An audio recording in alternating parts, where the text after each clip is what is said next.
Oh my gosh, man. So thank you so much. You look good too. First of all, can you bend down a little bit so they can see a little bit of that? You see the stars. You know what he's talking about. Now, Russell, I really got to give it to you because you're one of the guys that have taken that athlete role and really also integrated it into fashion. What was that like for you, and why did you decide to kind of be somebody to spearhead that? I want to be the guy to be an icon when I'm done. Okay. I want to be a guy that not afraid to put nothing on. I look good about doing it, and then that's why I'm here. And you also do a lot of inspirational stuff. I know the documentary that you did, on Tulsa. That's incredible. I love the work that you do, man. So please talk to me about this look tonight. Who designed it, and what made you wear it? Ralph Lauren. I wanted to do something. Real navy blue is my favorite color, so I wanted to kind of blue everything down from the watch to the jewelry to the hair. Stars are shining, stars are lining, and we're here tonight. Oh my gosh! And what does being, the theme in America? What does it mean to you when it comes to fashion? I think just being true to who you are. I think one thing about American fashion is it's kind of elevating guys, and our young generation are doing a good job of just being themselves, and that's the most important part. Yes, I love that, man. Well, you look fabulous. I can't wait to see you inside. Thank you for all you do. All righty, babe. Bye-bye. Players for when they ran by white boys anyway. And I can speak about it, nigga, because when I played, I had to shut my mouth too. There's two ways you can go, nigga. You bite the apple and wear them motherfucking dresses like Russell Westbrook or whatever the fuck his name is. I don't even want to say this nigga's name no more. But this ain't this nigga first time in a dress. So I don't know why people so alarmed. This nigga been wearing dresses and weird ass shit. But see, like I told you, LBJ said, your leaders, they'll give them to you. And just because this nigga can jump high and play basketball, not nary nigga, not no Geechee nigga, not no nigga I ever was raised up with, gonna be walking around the goddamn streets with a dress on and some motherfucking boots and get my respect and say he heterosexual. Now, if you gay, cool, my cousin gay. I don't give a fuck. I got gay girl, female cousins, male cousins. It don't matter about that.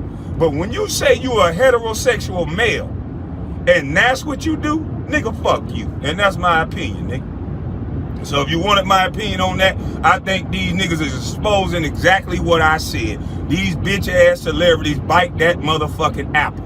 And I never bit no apple. I just shut my mouth.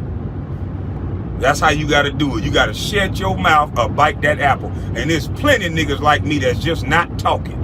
Cause that weird ass shit they around is weird as fuck. What kind of nigga y'all, what hood y'all, these niggas supposed to be from? Nigga in high heel boots and a mini skirt. Nigga, the fuck wrong with you? Man, please. I love Russ, why is it that if anything, you sometimes do too much, right? Because if your teammates can't do it, you just got to take it upon yourself. Because that's how competitive you are. You want to win. You need to win. Now, it's one thing if you were on a team where we look at the roster and go, all right, come on. And it's an imperfect roster. No roster's perfect. But you have, I really believe, maybe for the second time in Russell Westbrook's career, he has a legitimate championship squad around him. 2016, I thought that was a championship caliber roster. They didn't get it done. The Cavs did. The Warriors didn't. Neither did the Thunder. Okay. Now, for the second time in your career, Russ, you got a legit championship caliber squad around you. And so we want to know, how great are you?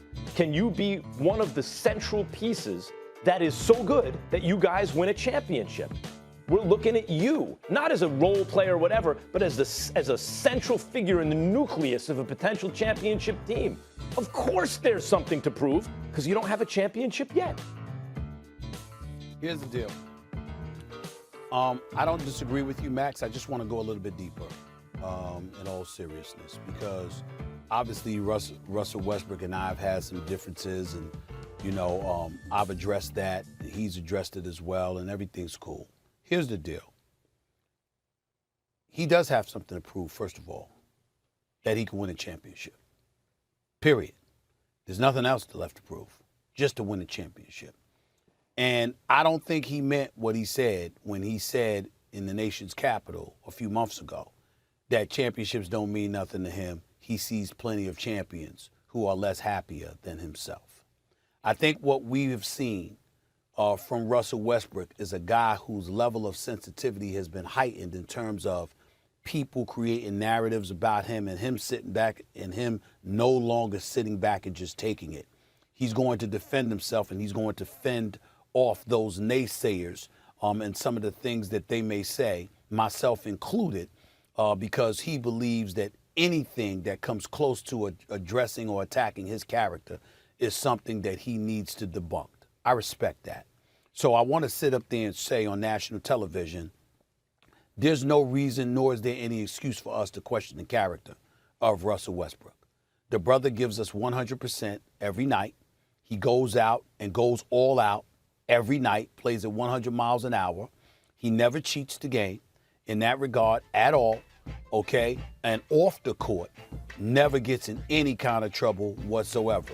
He's a high character guy, all right? So I want to make sure that I'm clear with all of those things that I just said, because it's incredibly important that people understand. My point is... Do we need a lower third for this, or is it too serious? Say what? Do we need the lower third about Russell Westbrook for this, Nope. or is this too serious? Nope, we don't need it. We don't need it. We don't need it at all. Not when it comes to him. Here's what I want him and all the people who love him and know him personally to understand. We are talking about the game of basketball, not his character, certainly not his character as a man, and the great things that he's accomplishing off the court. Max, I was driving down, I think it was somewhere in Burbank, whatever. I mean, Max, it was like a damn near a mile of stores, and all of them were dealerships in his name. The brother's doing big things. I mean, Russell Westbrook's doing big things, man. And there's a certain audience that he's trying to reach and uplift, and he's doing that too. And he does a lot of things in the community that people don't realize about, and he deserves credit for that. At the end of the day, we come back to basketball. And I'm going to stick to my point about this.